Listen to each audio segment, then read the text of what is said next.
नजर जे डाली, बुरा नजर जे डाली, हे तिरंगा पोकरा तो कलीफ होई। बुरा नजर जे डाली, हे तिरंगा पोकरा तो कलीफ होई। बुरा नजर जे डाली।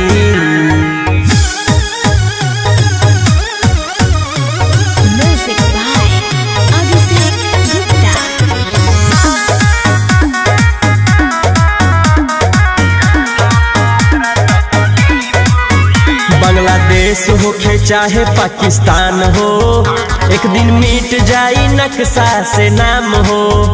बाइलाज कोई बहुते जरूरी, जौवन बारे सो नमक हराम हो। देशे में गद्दार बारे सो।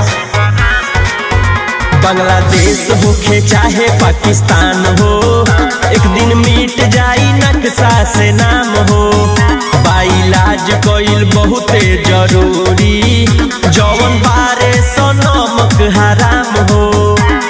सर न झुकी जेकर सम्मान में, उहो एक दिन रीप होई। बुरा नजर जे डाली, बुरा नजर जे डाली, हे तिरंगा पोकरा तो कलीफ होई।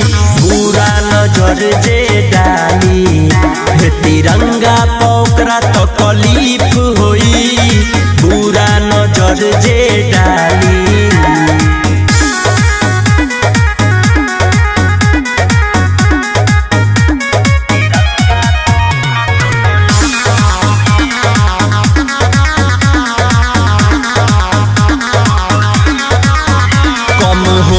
तिरंगा के शान हो, चाहे जान करे परी कुर्बान हो। इहे कहेले अभिषेक शिकारी, हटे मान सम्मान अभिमान हो। कम होई न तिरंगा के शान हो, चाहे जान करे परी कुर्बान हो। इहे कहेले अभिषेक शिकारी, हटे मान सम्मान अभिमान हो। देश पूरा दुनिया में आपन, देख ली हो सबका से नीक होई।